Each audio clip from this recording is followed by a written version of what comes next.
हमारे सुनने वालों का और शेरलॉक होम्स को चाहने वालों का एक बार फिर से स्वागत है हमारे मंच पर, जो कि है बातचीत विद रोशनी पॉडकास्ट। और इसमें हमारी एक श्रृंखला ऐसी है जिसमें मैं आपके लिए कहानियों के अनुवाद लेकर आती हूँ।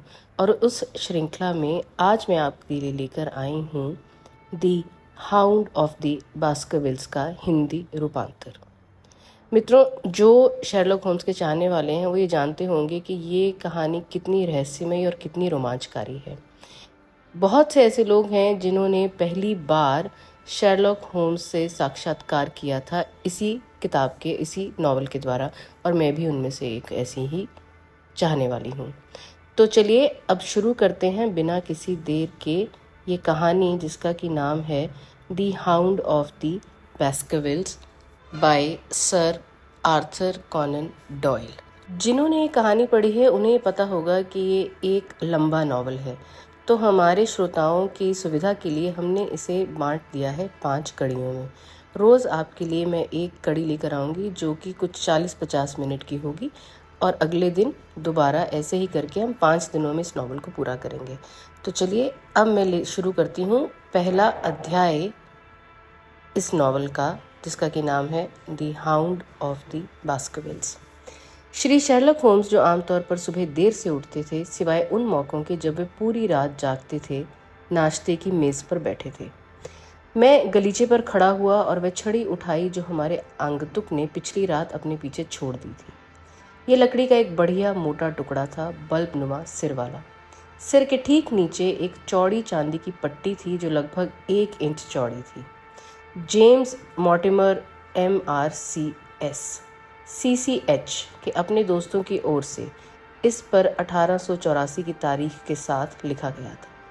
ये बिल्कुल वैसी ही छड़ी थी जैसी पुराने ज़माने के पारिवारिक व्यवसायी अपने साथ रखते थे, गरिमापूर्ण, ठोस और आश्वस्त करने वाली। अच्छा वॉटसन, इस बारे में तुम्हारा क्या कहना है? होम्स मेरी ओर पीठ करके बैठा था और मैंने उसे अपने काम का कोई संकेत नहीं दिया था। तुम्हें कैसे पता चला कि मैं क्या कर रहा हूँ? मुझे लगता है कि तुम्हारे सिर के पीछे भी आंखें हैं। मेरे सामने कम से कम एक अच्छी तरह से पॉलिश किया हुआ चांदी से मड़ा हुआ कॉफ़ी पॉट तो है, उसने कहा। लेकिन मुझे बताओ वॉटसन, हमारे आगंतुक की छड़ी के बारे में तुम क्या सोचते हो? चूँकि हम इतने दुर्भाग्यशाली हैं कि हम उनसे चूक गए और हमें उसके काम के बारे में कोई जानकारी नहीं है, इसलिए ये आकस्मिक स्मृति चिन्ह महत्वपूर्ण है।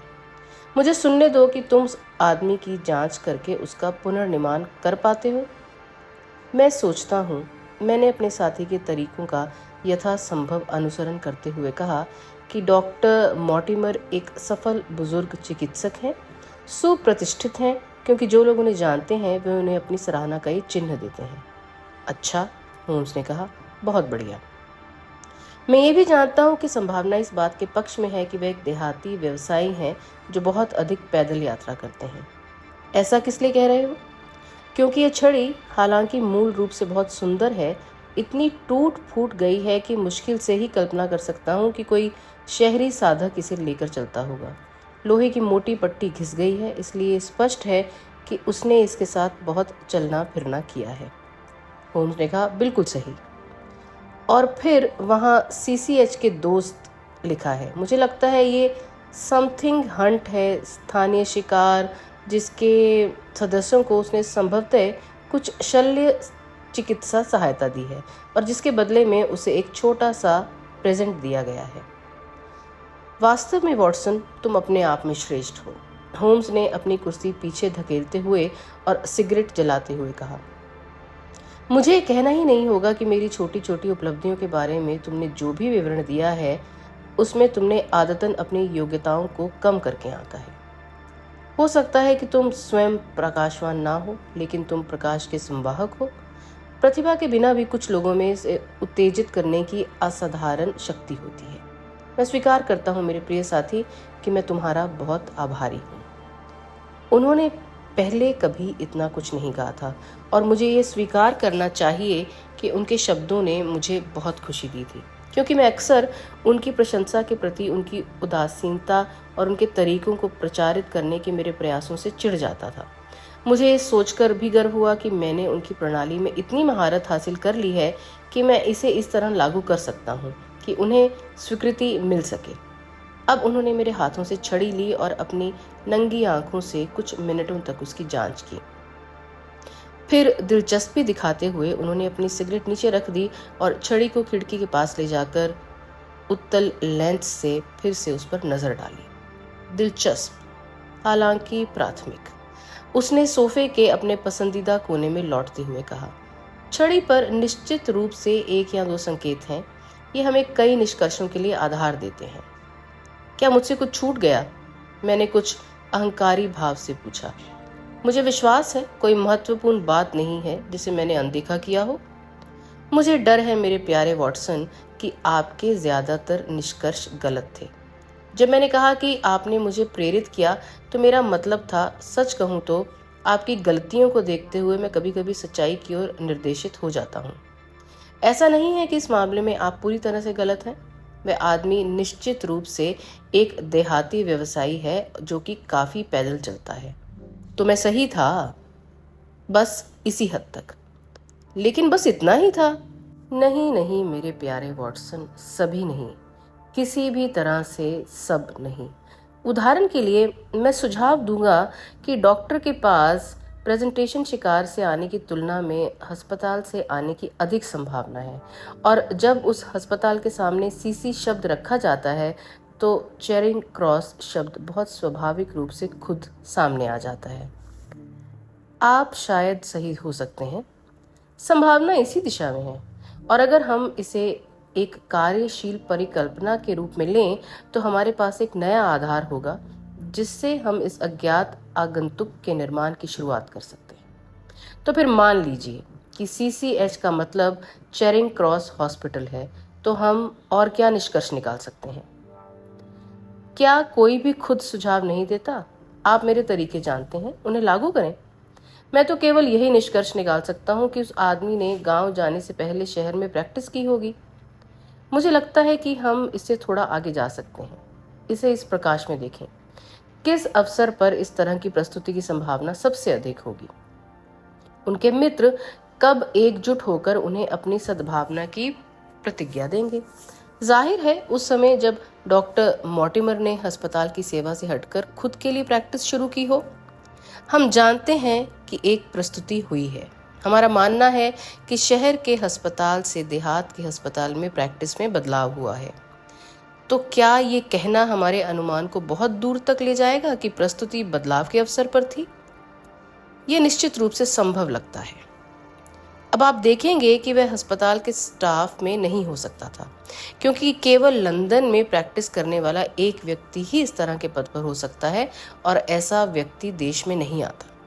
फिर वह क्या था? अगर वह अस्पताल में था और फिर भी स्टाफ में नहीं था, तो वह केवल एक हाउस सर्जन या हाउस फिजिशियन हो सकता था, एक वरिष्ठ छात्र से थोड़ा अधिक। और वह 5 साल पहले चला गया। तारीख स्टिक पर है।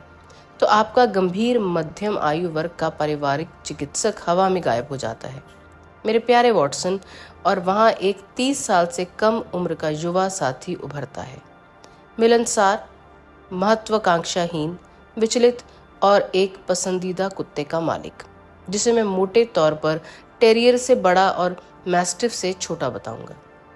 मैं अविश्वसनीय रूप से हंस पड़ा जब शर्लक होम्स अपने सोफे पर पीछे झुक गया और छत तक धुएं के छोटे छोटे छल्ले उड़ाने लगा।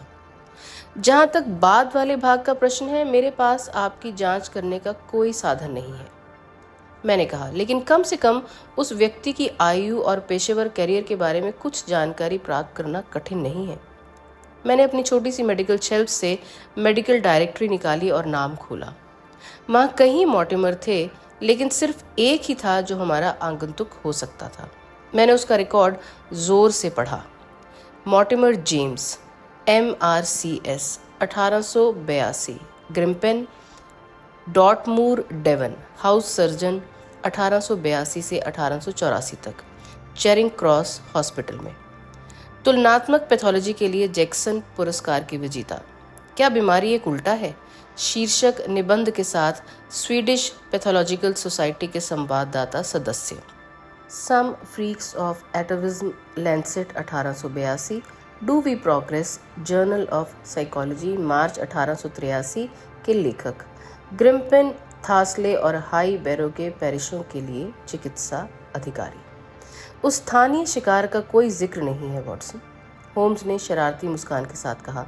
लेकिन एक देहाती डॉक्टर, जैसा कि आपने बहुत ही चतुराई से कहा, मुझे लगता है कि मेरे अनुमान उचित है। विशेषणों के बारे में मैंने कहा, अगर मुझे ठीक से याद है तो मिलनसार, महत्वाकांक्षाहीन और विचलित। ये मेरा अनुभव है कि इस दुनिया में केवल एक मिलनसार व्यक्ति ही प्रशंसा पत्र प्राप्त करता है।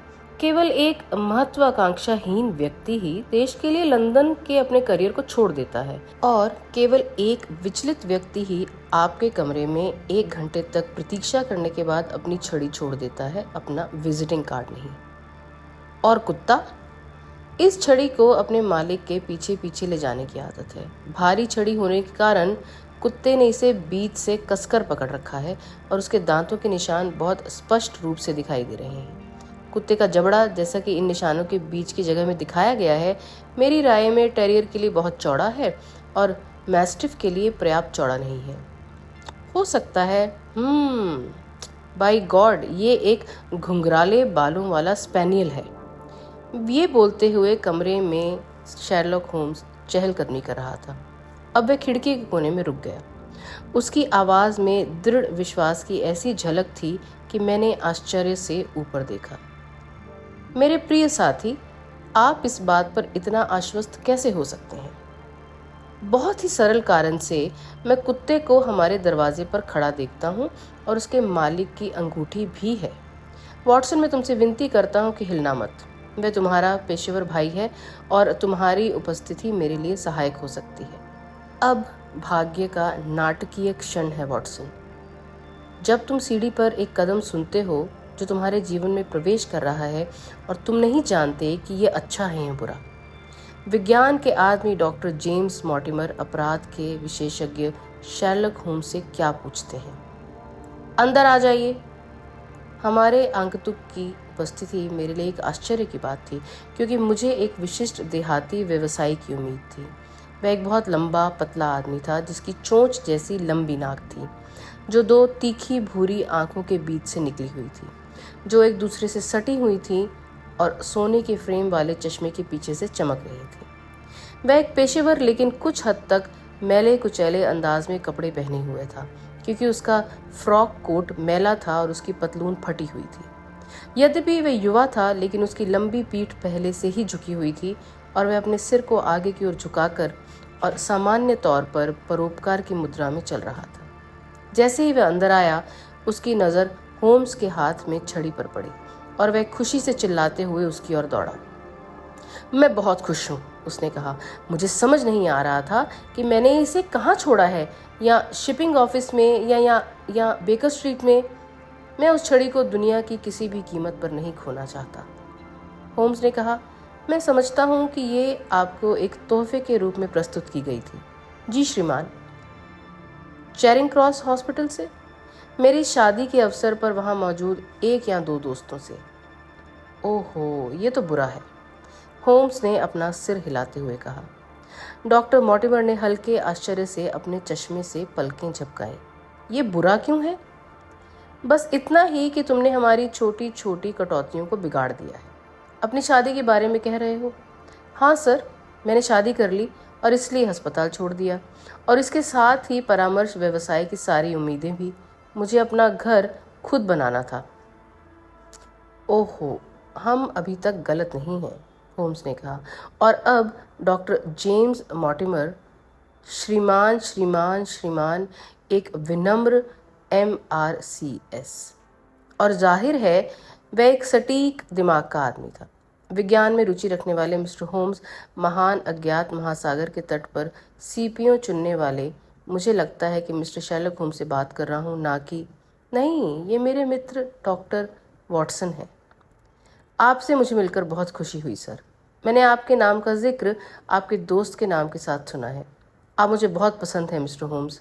मैंने कभी नहीं सोचा था कि आपका सिर इतना बड़ा होगा या फिर इतनी स्पष्ट रूप से दिखाई देने वाली सुप्रा ऑर्बिटल ग्रोथ होगी।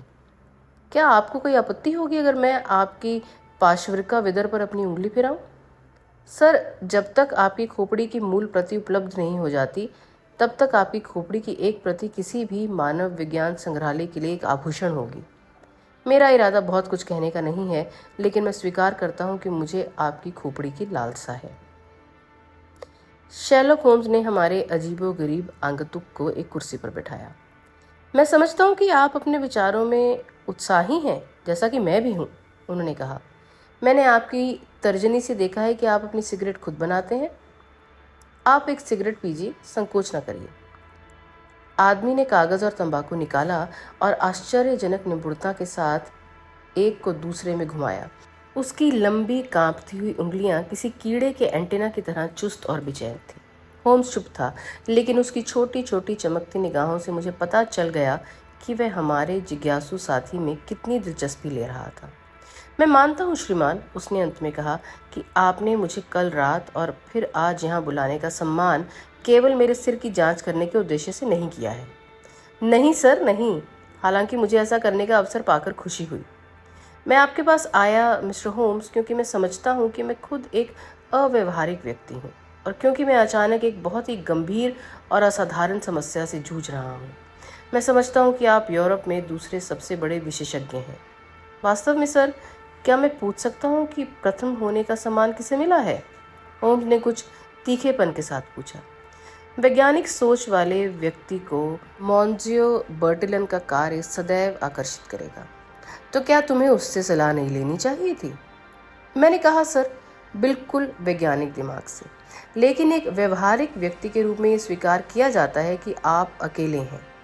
मुझे विश्वास है सर कि मैंने अनजाने में ऐसा नहीं किया है। बस थोड़ा सा, होम्स ने कहा। मुझे लगता है डॉक्टर मॉर्टिमर, आप बुद्धिमानी से काम लेंगे यदि बिना किसी और बात के आप मुझे स्पष्ट रूप से बता दें कि समस्या की वास्तविक प्रकृति क्या है जिसके लिए आप मेरी सहायता चाहते हैं।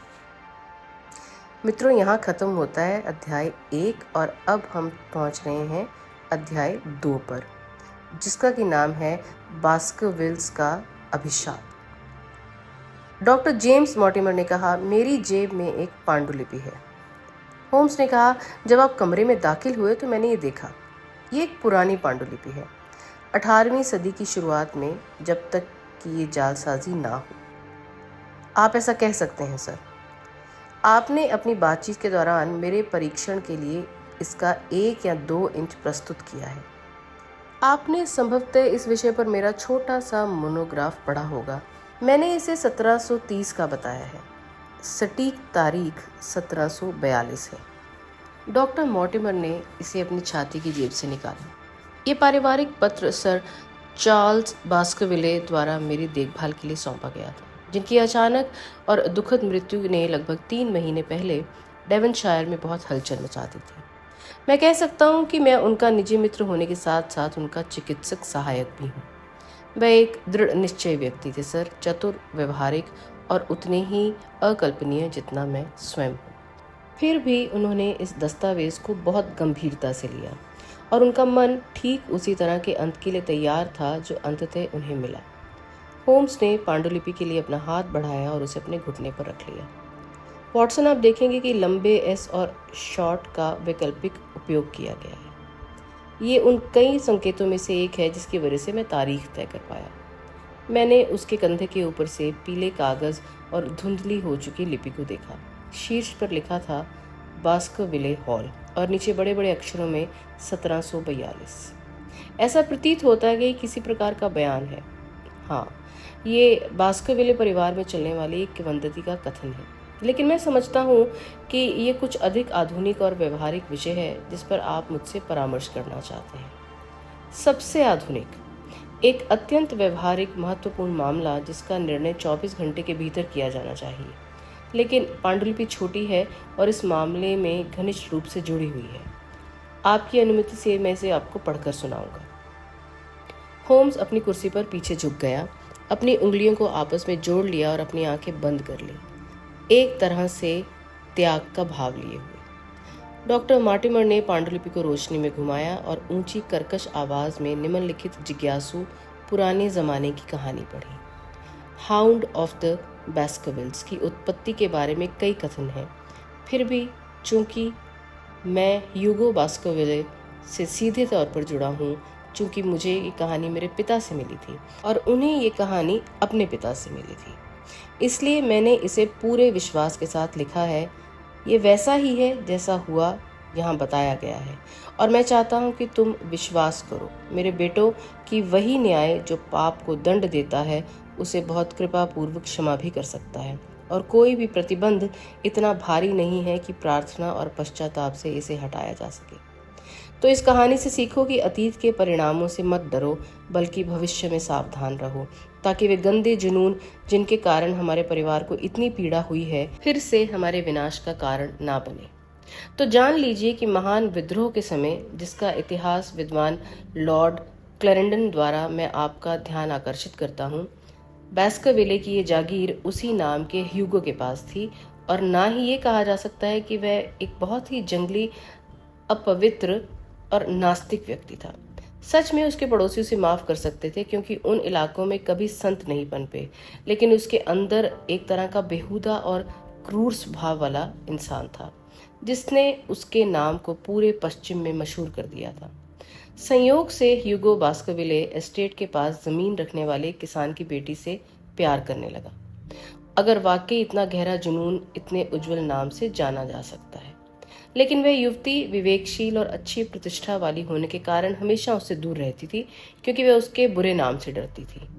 तो ऐसा हुआ कि एक माइकल मास के दौरान ये ह्यूगो अपने 5 या 6 बेकार और दुष्ट साथियों के साथ खेत में चुपके से आया और युवती को उठा ले गया। उसके पिता और भाई घर से बाहर थे, जैसा कि वह अच्छी तरह जानता था। जब वे उस हॉल में ले आए तो युवती को एक ऊपरी कमरे में रखा गया, जबकि ह्यूगो और उसके दोस्त एक पार्टी में बैठ गए, जैसा कि उनका रात का रिवाज था। अब ऊपर ये बेचारी लड़की नीचे से आ रहे गाने और चिल्लाने और भयानक कस्मों से अपनी बुद्धि खो बैठी, क्योंकि वे कहते हैं कि ह्यूगो बास्करविले ने शराब के नशे में ऐसे शब्द इस्तेमाल किए थे जो उन्हें कहने और सुनने वाले किसी भी व्यक्ति को झकझोर सकते थे। अतः अपने भय के तनाव में उस लड़की ने वह किया जो सबसे साहसी या सबसे सक्रिय व्यक्ति को भी डरा सकता था। उसने आईवी की बेल की वृद्धि की सहायता से, जिसने दक्षिणी दीवार को ढका हुआ था और अब भी ढका हुआ है, छज्जे से उतर के वह नीचे आई और इस प्रकार दलदली भूमि को पार करके अपने घर की ओर चली गई। हॉल और उसके पिता के खेत के बीच में 3 लीग की दूरी थी। कुछ समय बाद ह्यूगो अपने मेहमानों को छोड़कर अपने बंदी के लिए खाने पीने की चीजें लेकर उसकी ओर गया, और उसने पाया कि कमरा खाली है और पक्षी भाग गया है। फिर ऐसा लगता है कि वह शैतान की तरह हो गया, क्योंकि सीढ़ियों से नीचे उतरकर भोजन कक्ष में गया। वह बड़ी मेज पर कूद पड़ा। उसने सभी लोगों के सामने जोर से चिल्लाया कि अगर वह उस लड़की को पकड़ लेता है तो उसी रात अपने शरीर और आत्मा को दुष्ट शक्तियों को सौंप देगा। उसकी मंडली में उससे भी शायद कुछ लोग अधिक नशे में धुत थे। उनमें से किसी एक ने कहा कि उन्हें उस पर अपने कुत्तों को लगा देना चाहिए। ह्यूगो घर से भागा, अपने ग्रूम्स से चिल्लाते हुए कहा कि वे उसकी घोड़े पर काठी लगा दें और झुंड को खोल दें, और उसने कुत्तों को नौकरानी का रुमाल देकर उन्हें रस्सी पर लटका दिया, और इस तरह चांदनी रात में दलदली भूमि पर जोर से चिल्लाते हुए भाग गए। अब कुछ समय के लिए उसकी मंडली के लोग मुंह बाएं खड़े रहे। उनकी समझ में नहीं आया कि इतनी जल्दी में ये सब क्या हो गया, लेकिन तुरंत ही उनकी भ्रमित बुद्धि उस काम की प्रकृति को समझ गई जो दलदली भूमि पर होने वाला था। अब सब कुछ शोरगुल में था। कुछ लोग अपने पिस्तौलें, कुछ अपने घोड़े और कुछ शराब की और बोतलें ढूंढने में लग गए। लेकिन आखिरकार उनके पागल दिमाग में कुछ समझ वापस आई, और वे सभी, जिनकी संख्या 13 थी, घोड़े पर सवार होकर उसका पीछा करने लगे। चांद उनके ऊपर चमक रहा था और वे तेजी से एक दूसरे के बराबर चल पड़े और उस रास्ते पर चल पड़े जो नौकरानी अपने घर पहुंचने के लिए लेने वाली थी। वे 1 या 2 मील चले थे जब वे दलदली भूमि पर एक रात्रि चरवाहे के पास से गुजरे, और वे उससे चिल्लाकर पूछने लगे कि क्या उसने शिकार देखा है। और कहानी के अनुसार वह आदमी डर से इतना पागल हो गया कि मुश्किल से कुछ बोल पाया, लेकिन आखिरकार उसने कहा कि उसने वास्तव में दुखी युवती को देखा था। उसके पीछे कुछ शिकारी कुत्ते थे। लेकिन मैंने उससे कहीं ज्यादा देखा है, उसने कहा, क्योंकि ह्यूगो बास्करविले अपनी काली घोड़ी पर मेरे पास से गुजरा था और उसके पीछे एक ऐसा नरक का कुत्ता चुपचाप भाग रहा था जो भगवान न करे कि कभी मेरे पीछे हो।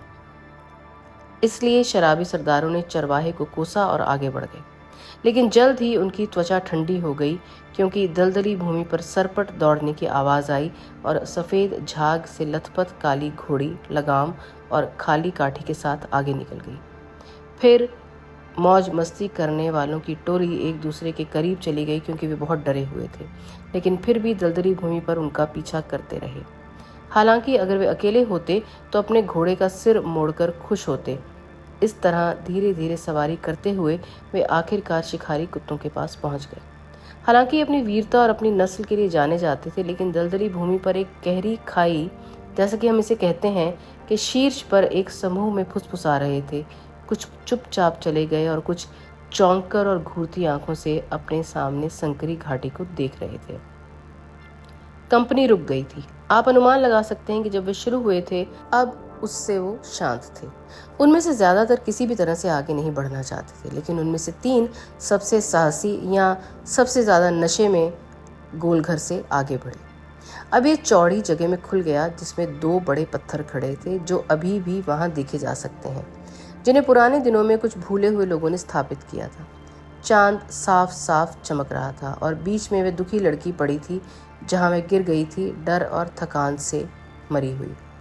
लेकिन ये उसके शरीर का दृश्य नहीं था, ना ही ये उसके पास पड़े ह्यूगो बास्करविले के शरीर का दृश्य था, जिसने इन 3 साहसी बदमाशों के सिरे के बाल खड़े कर दिए थे। बल्कि ये था कि ह्यूगो के ऊपर खड़ा था, उसका गला नोच रहा था।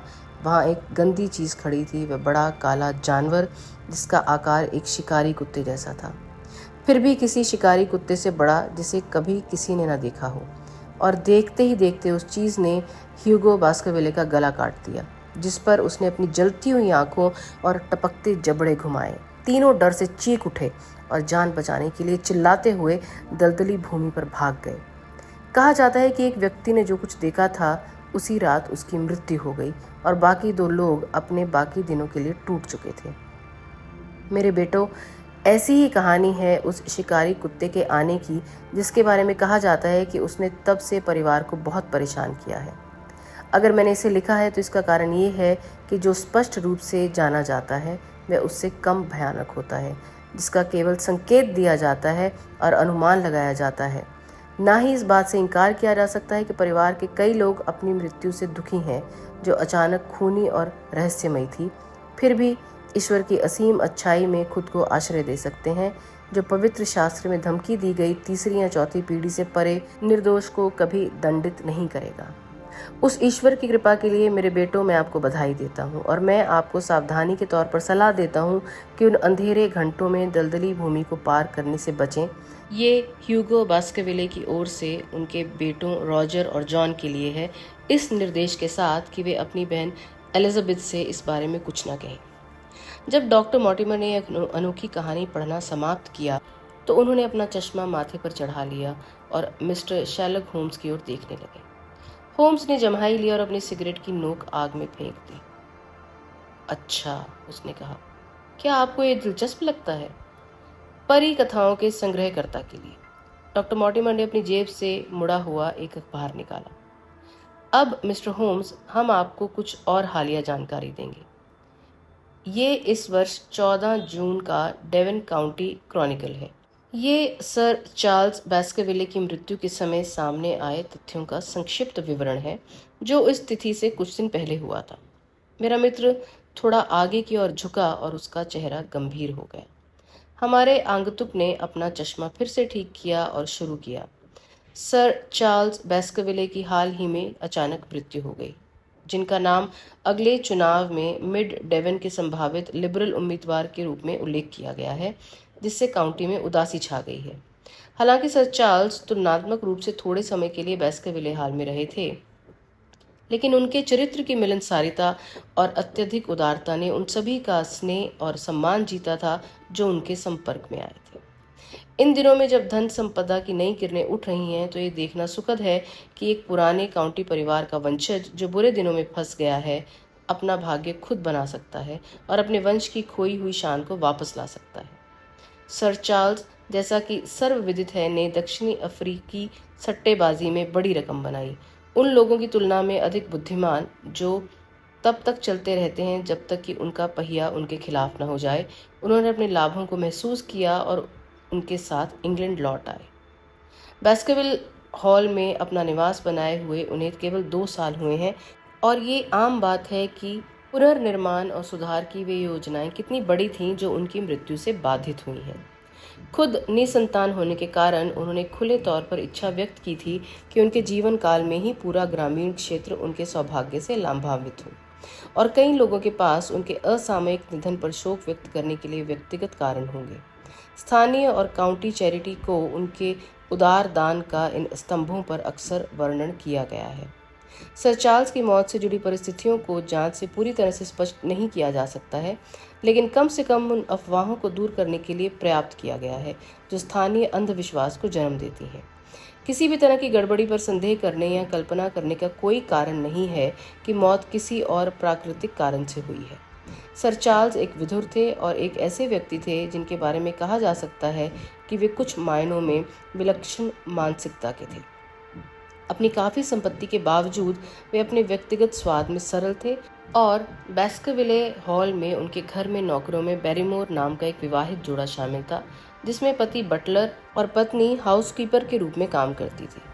उनके साक्ष्य कई मित्रों द्वारा पुष्टि किए गए हैं। ये दर्शाते हैं कि सर चार्ल्स का स्वास्थ्य कुछ समय से खराब था और विशेष रूप से हृदय की किसी परेशानी की ओर इशारा करता है, जो रंग बदलने, सांस फूलने और तंत्रिका अवसाद के तीव्र हमलों में प्रकट होती है। मृतक के मित्र और चिकित्सा सहायक डॉक्टर जेम्स मॉर्टिमर ने भी इसी तरह के साक्ष्य दिए हैं। मामले के तथ्य सरल हैं। सर चार्ल्स बास्kerville की आदत थी कि वे हर रात सोने से पहले बास्kerville हॉल की प्रसिद्ध यू गली में टहलते थे। बैरीमोर के साक्ष्य से पता चलता है कि उनकी आदत थी। 4 जून को सर चार्ल्स ने अगले दिन लंदन के लिए रवाना होने का इरादा जताया था और बैरीमोर को अपना सामान तैयार करने का आदेश दिया था। उस रात वे हमेशा की तरह अपनी रात्रि सैर के लिए निकले, जिसके दौरान उन्हें सिगार पीने की आदत थी। वे कभी वापस नहीं लौटे। 12 बजे बैरीमोर ने हॉल का दरवाज़ा अभी भी खुला पाया। वे घबरा गए और लालटेन जलाकर अपने मालिक की तलाश में निकल पड़े। दिन में बारिश हो रही थी और सर चार्ल्स के पैरों के निशान गली में आसानी से देखे जा सकते थे। इस रास्ते से आधे रास्ते पर एक गेट है जो दलदली भूमि की ओर जाता है। ऐसे संकेत थे कि सर चार्ल्स कुछ समय के लिए यहाँ खड़े थे। फिर वे गली में आगे बढ़े और गली के दूर छोर पर उनका शव मिला। एक तथ्य जो स्पष्ट नहीं किया गया है वह बैरीमोर का कथन है कि उसके मालिक के पैरों के निशान मूर गेट से गुजरने के समय से ही बदल गए थे और ऐसा प्रतीत होता है कि वह तब से अपने पैरों के बल पर चल रहा था। एक मर्फी, एक जिप्सी घोड़ा व्यापारी, उस समय मूर पर बहुत दूर नहीं था, लेकिन उसके अपने बयान से ऐसा लगता है कि वह शराब के नशे में था। उसने घोषणा की कि उसने चीखें सुनी, लेकिन ये बताने में असमर्थ है कि वह किस दिशा से आ रही थी। सर चार्ल्स के शरीर पर हिंसा के कोई लक्षण नहीं पाए गए और हालांकि डॉक्टर के साक्ष्य ने लगभग अविश्वसनीय चेहरे की विकृति की ओर इशारा किया, इतना बड़ा कि डॉक्टर मॉर्टिमर ने पहले तो ये मानने से इनकार कर दिया कि ये वास्तव में उसका दोस्त और मरीज था जो उसके सामने लेटा था। ये समझाया गया कि ये लक्षण है जो श्वास कष्ट और हृदय की थकावट से मृत्यु के मामलों में असामान्य नहीं है। ये स्पष्टीकरण पोस्टमार्टम परीक्षा द्वारा पुष्टि की गई, जिसने लंबे समय से चली आ रही जैविक बीमारी को दिखाया और कॉरोनर की जूरी ने चिकित्सा साक्ष्य के अनुसार एक फैसला सुनाया। ये अच्छा है कि ऐसा हुआ, क्योंकि ये स्पष्ट रूप से अत्यंत महत्वपूर्ण है कि सर चार्ल्स के उत्तराधिकारी हॉल में बस जाएं और उस अच्छे काम को जारी रखें जो इतने दुखद रूप से बाधित हो गया है। अगर कॉरोनर के नीरस निष्कर्ष ने इस मामले के संबंध में कानाफूसी करने वाली रोमांटिक कहानियों को समाप्त नहीं किया होता तो बास्kerville हॉल के लिए किराएदार ढूंढना मुश्किल हो सकता था। ये समझा जाता है कि अगला रिश्तेदार श्री हेनरी बास्kerville हैं। अगर वह अभी भी जीवित हैं तो सर चार्ल्स बास्kerville के छोटे भाई का बेटा। जब आखिरी बार युवक के बारे में सुना गया तो वह अमेरिका में था और उसके अच्छे भाग्य के बारे में उसे सूचित करने के उद्देश्य से जांच शुरू की जा रही है। डॉक्टर मॉर्टिमर ने अपना कागज फिर से मोड़ा और उसे अपनी जेब में रख लिया। ये सर चार्ल्स बास्करविले की मृत्यु के संबंध में सार्वजनिक तथ्य हैं मिस्टर होम्स। शेरलॉक होम्स ने कहा, मुझे आपका धन्यवाद करना चाहिए क्योंकि आपने मेरा ध्यान ऐसे मामले की ओर आकर्षित किया है जिसमें निश्चित रूप से कुछ दिलचस्प बातें हैं। मैंने उस समय कुछ अखबारों में टिप्पणियां देखी थीं, लेकिन मैं वेटिकन कैमियो के उस छोटे से मामले में बहुत ज्यादा व्यस्त था और पोप को उपकृत करने के अपनी व्यग्रता में मैं कई दिलचस्प अंग्रेजी मामलों से दूर हो गया। आप कहते हैं कि इस लेख में सभी सार्वजनिक तथ्य शामिल हैं? जी। तो फिर मुझे निजी तथ्यों की जानकारी दीजिए। वह पीछे झुका, अपनी उंगलियों को आपस में जोड़ा और अपना सबसे भावशून्य और अनायक भाव धारण किया। डॉक्टर मॉर्टिमर ने कहा, ऐसा करते हुए जिनमें कुछ तीव्र भावनाएं दिखाई देने लगी थी, मैं आपको वह बता रहा हूं जिसे मैंने किसी को नहीं बताया है। कॉरोनर की जांच से छिपाने का मेरा उद्देश्य ये है कि विज्ञान का व्यक्ति खुद को एक लोकप्रिय अंधविश्वास का समर्थन करने की सार्वजनिक स्थिति में रखने से कतराता है। मेरा एक और उद्देश्य ये था कि बास्करविले हॉल, जैसा कि अखबार कहता है, निश्चित रूप से खाली रह जाएगा यदि इसकी पहले से ही खराब प्रतिष्ठा को बढ़ाने के लिए कुछ भी किया गया। इन दोनों कारणों से मुझे लगा कि जितना मैं जानता था उससे कम बताना उचित था, क्योंकि इससे कोई व्यवहारिक लाभ नहीं हो सकता था। लेकिन आपके साथ ऐसा कोई कारण नहीं है कि मैं पूरी तरह से आपको सारी बात स्पष्ट रूप से ना बताऊं। मूर में बहुत कम लोग रहते हैं और जो लोग एक दूसरे के पास रहते हैं वे एक दूसरे से बहुत मिलते जुलते हैं।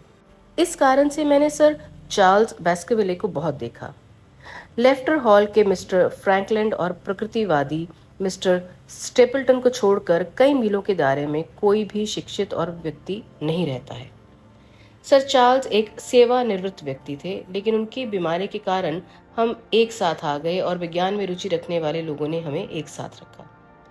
वे दक्षिण अफ्रीका से बहुत सी वैज्ञानिक जानकारी लेकर आए थे और हमने बुशमैन और हॉटनटॉट की तुलनात्मक शारीरिक रचना पर चर्चा करते हुए कई आकर्षक शामें साथ बिताई हैं। पिछले कुछ महीनों में मुझे ये बात और भी स्पष्ट हो गई कि सर चार्ल्स का तंत्रिका तंत्र टूटकर बिखरने की हद तक तनावग्रस्त हो गया था। उन्होंने इस किंवदंती को, जो मैंने आपको पढ़कर सुनाई है, बहुत दिल से लगा लिया। इतना कि हालांकि वे अपने ही मैदान में टहलते थे, लेकिन कुछ भी उन्हें रात में दलदली भूमि पर जाने के लिए प्रेरित नहीं कर सकता था। भले ही ये आपको विश्वसनीय लगे मिस्टर होम्स, लेकिन उन्हें पूरी ईमानदारी से यकीन था कि उनके परिवार पर एक भयानक संकट मंडरा रहा था और निश्चित रूप से वे अपने पूर्वजों के बारे में जो रिकॉर्ड दे पाए थे वे उत्साहजनक नहीं थे। किसी भयावह उपस्थिति का विचार उन्हें लगातार सताता रहता था और एक से अधिक बार उन्होंने मुझसे पूछा कि क्या मैंने रात में अपनी चिकित्सा यात्राओं के दौरान कभी कोई अजीब प्राणी देखा है या किसी शिकारी कुत्ते की आवाज सुनी है। ये आखिरी सवाल उन्होंने मुझसे कई बार पूछा और हमेशा ऐसी आवाज में जो उत्साह से भरी हुई होती थी। मुझे अच्छी तरह याद है कि मैं उस घातक घटना से लगभग 3 सप्ताह पहले शाम को उनके घर गया था। मैं संयोग से अपने हॉल के दरवाजे पर ही खड़े थे। मैं अपनी गाड़ी से उतरा और उनके सामने खड़ा था जब मैंने देखा कि उनकी आंखें मेरे कंधे पर टिकी हुई थी और वे मुझे बहुत ही भयानक भाव से घूर रही थी। मैं तेजी से घूमा और मुझे कुछ दिखाई दिया जिसे मैंने ड्राइव के शीर्ष पर से गुजरते हुए एक बड़े काले बछड़े के रूप में समझा।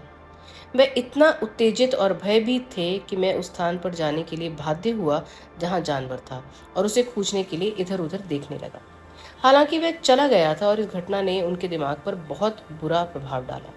मैं पूरी शाम उनके साथ रहा और उस अवसर पर उन्होंने जो भावनाएं दिखाई थीं उन्हें समझने के लिए उन्होंने मुझे वह कहानी सुनाई जिसे मैंने पहली बार आने पर आपको पढ़कर सुनाया था। मैं इस छोटे से प्रकरण का उल्लेख इसलिए कर रहा हूं क्योंकि ये उसके बाद हुई त्रासदी को देखते हुए कुछ महत्व रखता है, लेकिन उस समय मुझे यकीन था कि मामला पूरी तरह से तुच्छ था और उनके उत्तेजित होने का कोई औचित्य नहीं था। मेरी सलाह पर ही सर चार्ल्स लंदन जाने वाले थे।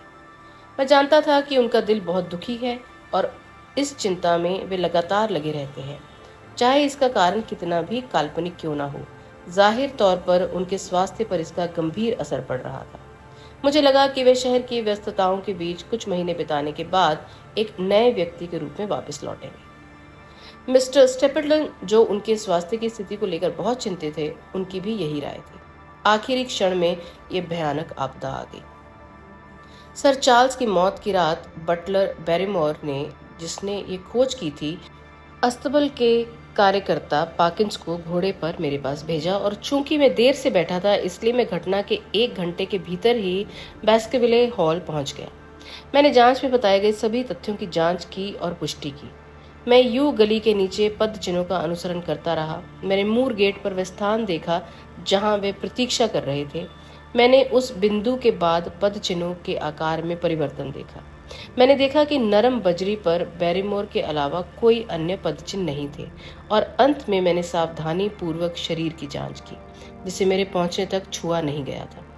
सर चार्ल्स अपने चेहरे के बल लेटे थे। उनकी भुजाएं बाहर निकली हुई थी, उनकी उंगलियां जमीन में धसी हुई थी, और उनकी विशेषताएं किसी मजबूत भावना से इस हद तक कांप रही थी कि मैं शायद ही उनकी पहचान की शपथ ले पाता। निश्चित रूप से किसी भी तरह की कोई शारीरिक चोट नहीं थी, लेकिन जांच में बैरीमोर ने गलत बयान दिया था। उन्होंने कहा कि शव के आसपास जमीन पर कोई निशान नहीं था। उन्होंने कोई निशान नहीं देखा, लेकिन मैंने देखा थोड़ी दूरी पर ताज़ा और साफ पैरों के निशान। पैरों के निशान, पुरुष या महिला के? डॉक्टर मॉर्टिमर ने एक क्षण के लिए अजीब ढंग से हमारी ओर देखा, और जब उन्होंने उत्तर दिया तो उनकी आवाज़ लगभग फुसफुसाहट में बदल गई। मिस्टर होम्स, वे एक विशाल कुत्ते के पैरों के निशान थे। अब यहाँ से रोमांच और भी बढ़ जाएगा मित्रों। अब हम लोग आगे बढ़ते हैं अध्याय 3 की ओर, जिसका कि नाम है समस्या। मैं स्वीकार करता हूँ कि इन शब्दों को सुनकर मेरे अंदर सिहरन सी दौड़ गई। डॉक्टर की आवाज में एक रोमांच था जो दर्शाता था कि वह खुद भी जो कुछ हमें बता रहा था उससे बहुत प्रभावित था। होम्स अपनी उत्तेजना में आगे की ओर झुका हुआ था, और उसकी आंखों में वह कठोर शुष्क चमक थी जो तब निकलती थी जब वह गहरी दिलचस्पी लेता था। तुमने ये देखा? जितना स्पष्ट रूप से मैं तुम्हें देख सकता हूँ, और तुमने कुछ नहीं कहा। इसका क्या फायदा था? ऐसा कैसे हुआ कि किसी और ने इसे नहीं देखा?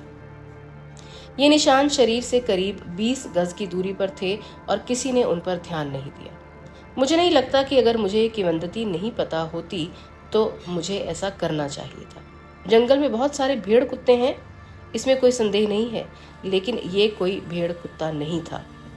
तुमने कहा कि ये बड़ा था, विशाल, लेकिन वह शव के पास नहीं पहुंचा था। नहीं। कैसी रात थी वह?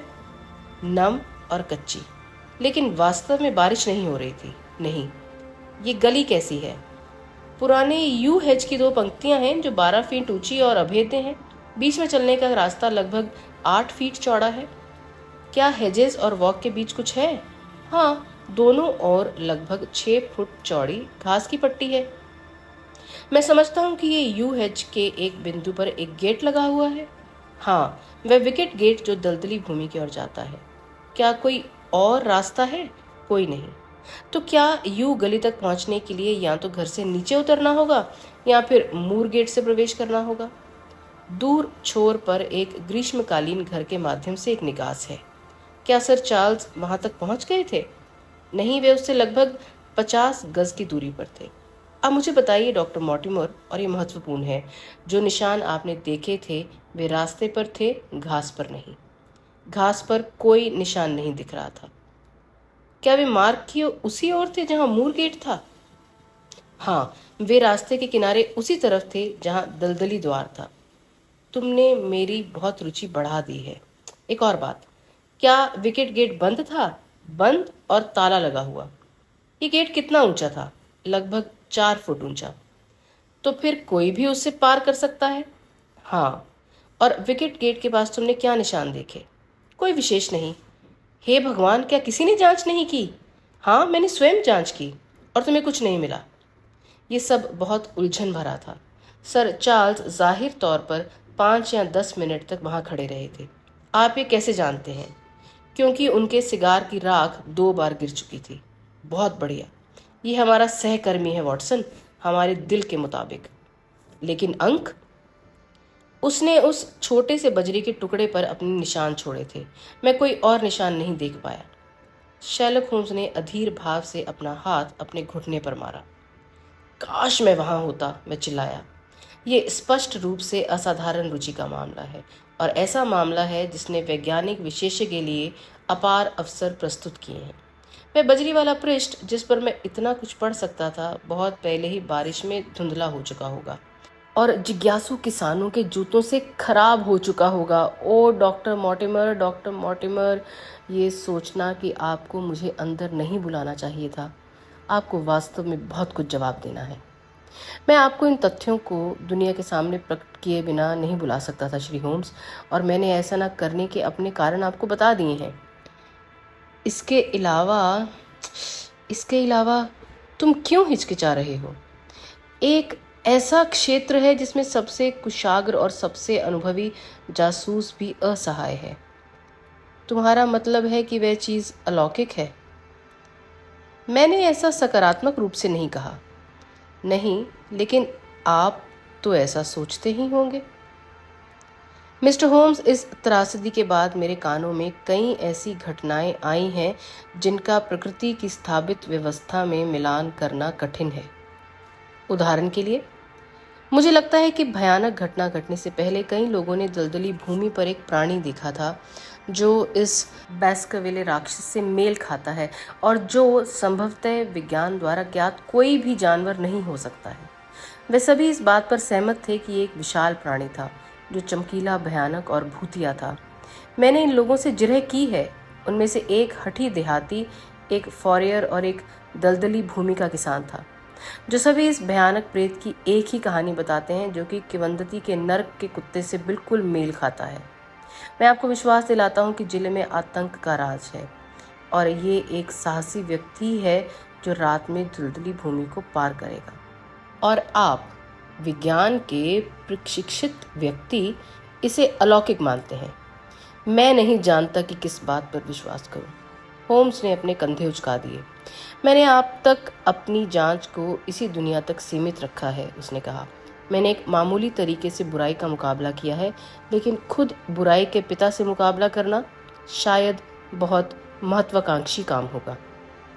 फिर भी आपको ये स्वीकार करना होगा कि पदचिन्ह भौतिक है। मूल शिकारी कुत्ता इतना शक्तिशाली था कि वह किसी भी आदमी का गला खींच सकता था, तथापि वह शैतानी भी था।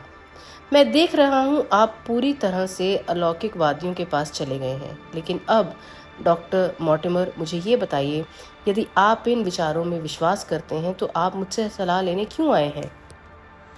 आप मुझे एक ही सांस में बताते हैं कि सर चार्ल्स की मौत की जांच करना बेकार है, और आप चाहते हैं कि मैं ये जांच करूं। मैं ये नहीं कह सकता कि मैं क्या चाहता हूं और क्या नहीं, और तुम क्या करो। तो फिर मैं आपकी क्या सहायता कर सकता हूं?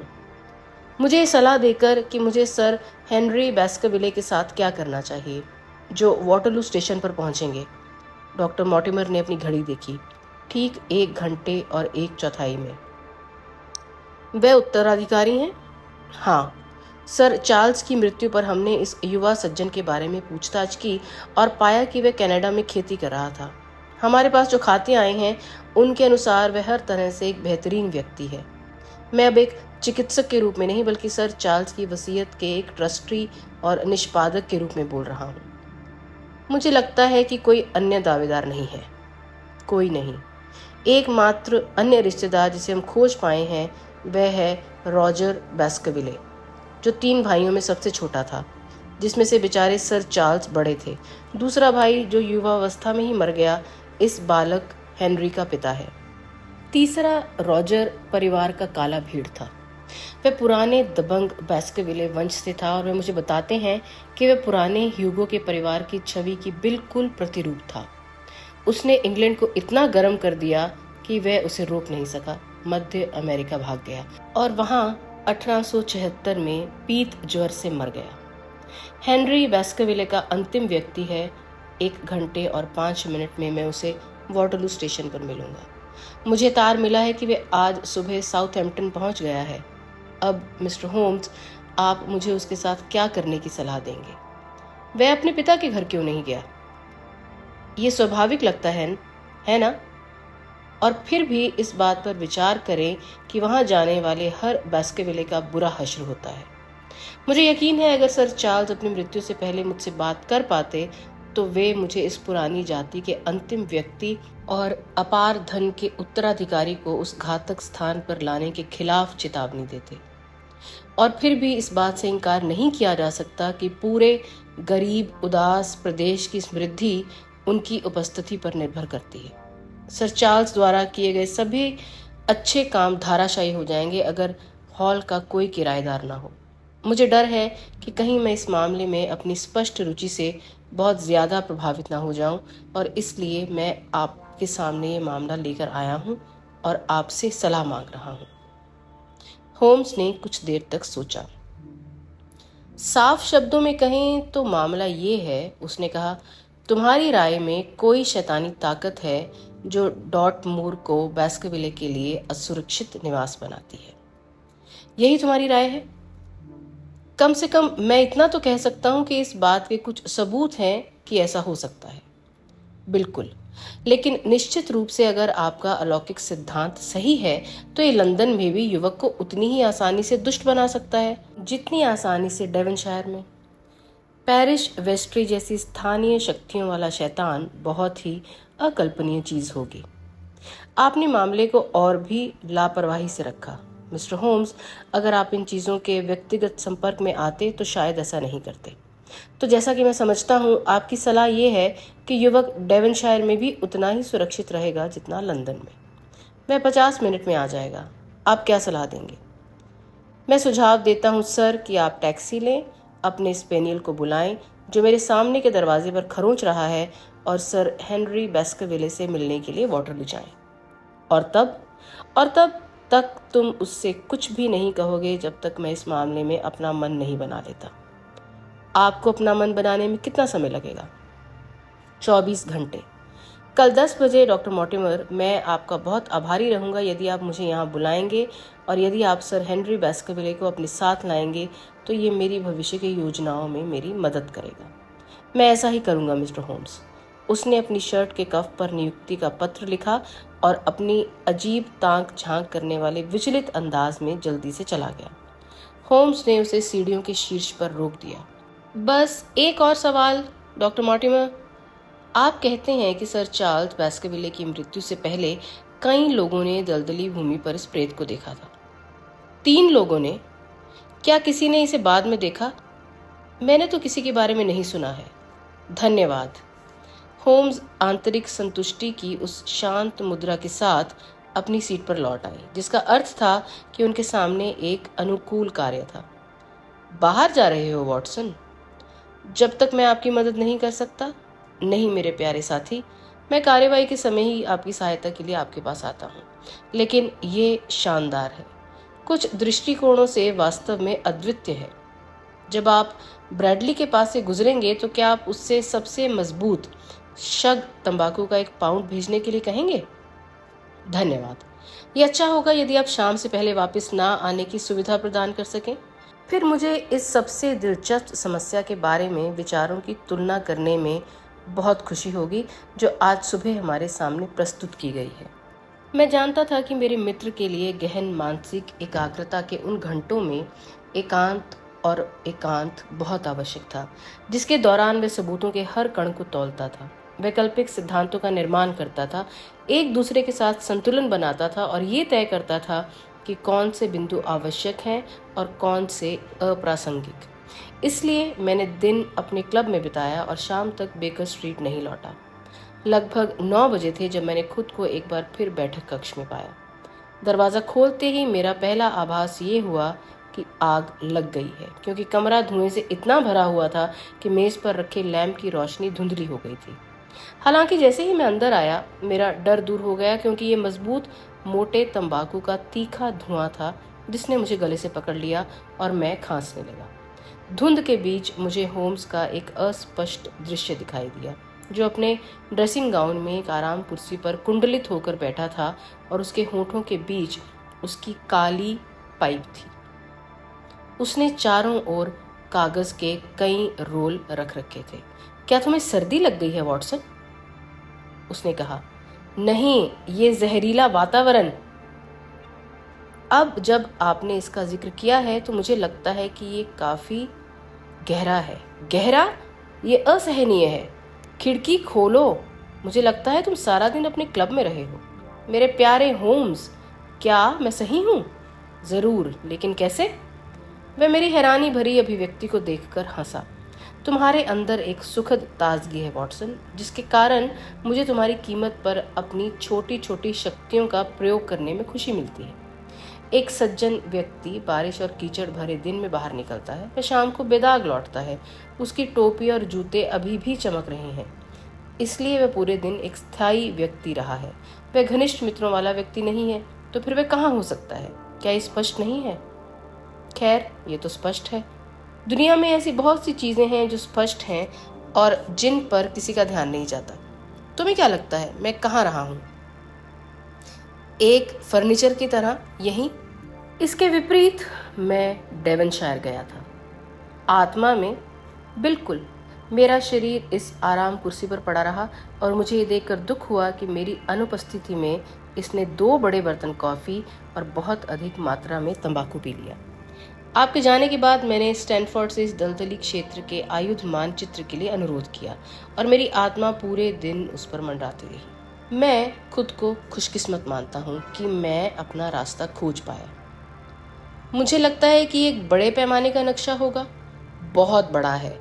उसने एक भाग खोला और उसे अपने घुटने पर रख लिया। यहाँ ये विशेष जिला है जो हमें चिंतित करता है। वह बीच में बास्करविले हॉल है। इसके चारों ओर जंगल है। बिल्कुल, मुझे लगता है कि यूएलई, हालांकि उस नाम से चिन्हित नहीं है, इस रेखा के साथ साथ फैली हुई होगी। जैसा कि आप देख रहे हैं, इसके दाईं ओर दलदली भूमि है। यहाँ इमारतों का ये छोटा समूह ग्रिम्पेन का छोटा सा गांव है, जहाँ हमारे मित्र डॉक्टर मॉर्टिमर का मुख्यालय है। 5 मील के दायरे में, जैसा कि आप देख रहे हैं, बहुत कम बिखरे हुए घर हैं। यहाँ लॉफ्टर हॉल है, जिसका वर्णन कथा में किया गया था। यहाँ एक घर का संकेत दिया गया है जो प्रकृतिवादी का निवास हो सकता है। स्टेपल्टन, अगर मुझे ठीक से याद है तो उसका नाम था। यहाँ 2 दलदली भूमि के फार्म हाउस हैं, हाईटोर और फाउल मायर। फिर 14 मील दूर प्रिंस टाउन की महान अपराधी जेल है। इन बिखरे हुए बिंदुओं के बीच और चारों ओर उजाड़ बेजान दलदली भूमि फैली हुई है। ये फिर वह मंच है जिस पर त्रासदी का नाटक किया गया है और जिस पर हमें इसे फिर से खेलने में मदद करनी है। ये अवश्य ही जंगली स्थान होगा। हाँ, ये सेटिंग बहुत बढ़िया है। अगर शैतान इंसानों के मामले में हाथ डालना चाहता है तो फिर आप स्वयं क्या अलौकिक व्याख्या की ओर झुक रहे हैं? शैतान के एजेंट मांस और खून के हो सकते हैं, है ना? शुरू में हमारे सामने 2 सवाल हैं। पहला ये कि क्या कोई अपराध हुआ है, दूसरा ये कि अपराध क्या है और कैसे किया गया। बेशक, अगर डॉक्टर मॉर्टिमर का अनुमान सही है और हम प्रकृति के सामान्य नियमों से बाहर की शक्तियों से निपट रहे हैं, तो हमारी जांच का अंत हो गया है। लेकिन इस पर वापस आने से पहले हमें सभी अन्य परिकल्पनाओं को समाप्त करना होगा। मुझे लगता है कि अगर आपको कोई आपत्ति ना हो तो हम उस खिड़की को फिर से बंद कर लेंगे। ये एक अनोखी बात है, लेकिन मुझे लगता है कि एकाग्र वातावरण विचारों की एकाग्रता में मदद करता है। मैंने इसे सोचने के लिए एक बॉक्स में बंद करने की हद तक नहीं धकेला है, लेकिन ये मेरे विश्वासों का तार्किक परिणाम है। क्या आपने अपने दिमाग में मामले को फिर से दोहराया है? हाँ, मैंने दिन भर में इस बारे में काफ़ी सोचा है। अच्छा, क्या सोचा है? ये बहुत ही हैरान करने वाली बात है।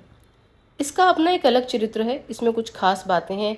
उदाहरण के लिए पैरों के निशानों में होने वाला बदलाव। आप इसके बारे में क्या सोचते हैं? मॉर्टिमर ने बताया कि वह आदमी गली के उस हिस्से में पैर के बल चलकर आया था। उसने वही दोहराया जो किसी मूर्ख ने पूछताछ के दौरान कहा था। एक आदमी को गली में पैर के बल क्यों चलना चाहिए? तो क्या वह भाग रहा था वॉटसन? हताश होकर भाग रहा था, अपनी जान बचाने के लिए भाग रहा था। तब तक भाग रहा था जब तक उसका दिल फट नहीं गया और वह मुंह के बल गिरकर मर नहीं गया। किससे भाग रहा था? यही हमारी समस्या है। ऐसे संकेत हैं कि वह आदमी भागने से पहले ही डर से पागल हो गया था। आप इसे कैसे कह सकते हैं? मैं अनुमान लगा रहा हूँ कि उसके डर का कारण उसे दलदली भूमि के पार से मिला था। अगर ऐसा होता, और ये सबसे अधिक संभावित लगता है, तो केवल एक व्यक्ति जो अपनी बुद्धि खो चुका होता, वह घर की ओर जाने के बजाय वहां से भागता। अगर जिप्सी के साक्ष्य को सच माना जा सकता है तो वह मदद के लिए चिल्लाता हुआ उस दिशा में भागा जहां मदद मिलने की सबसे कम संभावना थी। फिर उस रात वह किसका इंतजार कर रहा था और वह अपने घर के बजाय यूएलई में उसका इंतजार क्यों कर रहा था? तुम्हें लगता है वह किसी का इंतजार कर रहा था? वह व्यक्ति वृद्ध और अशक्त है। हम समझ सकते हैं कि वह शाम को टहल रहा था, लेकिन जमीन नम थी और रात में मौसम खराब था। क्या यह स्वाभाविक है कि वह 5 या 10 मिनट तक खड़ा रहे, जैसा कि मॉर्टिमर ने सिगार की राख से अनुमान लगाया था, जो कि मेरे अनुमान से कहीं अधिक व्यवहारिक था? लेकिन मैं हर शाम बाहर जाता था। मुझे नहीं लगता कि वह हर शाम मूर गेट पर इंतजार करता होगा। इसके विपरीत सबूत यह है कि वह मूर से दूर रहता था। उस रात वह वहां किसका इंतजार करता रहा? ये लंदन के लिए उसके प्रस्थान से एक रात पहले की बात है। बात आकार लेती है वॉटसन, ये सुसंगत हो जाती है। क्या मैं आपसे मेरा वायलिन देने के लिए कह सकता हूँ? और हम इस मामले पर आगे के सभी विचार तब तक स्थगित कर देंगे जब तक कि हमें सुबह डॉक्टर मॉर्टिमर और सर हेनरी बेस्करविले से मिलने का लाभ न मिल जाए। तो मित्रों, टेंशन बढ़ रही है, रहस्य भी बढ़ रहा है, लेकिन अब समय हो गया है हमारे पहले खंड को यहीं पर ख़त्म करने का। इससे आगे की कहानी का हिस्सा, उसके 3 अध्याय मैं आपके लिए लेकर आऊँगी अगले खंड में। तब तक करिए इंतज़ार और जुड़े रहिए मुझसे अपनी दोस्त रोशनी से।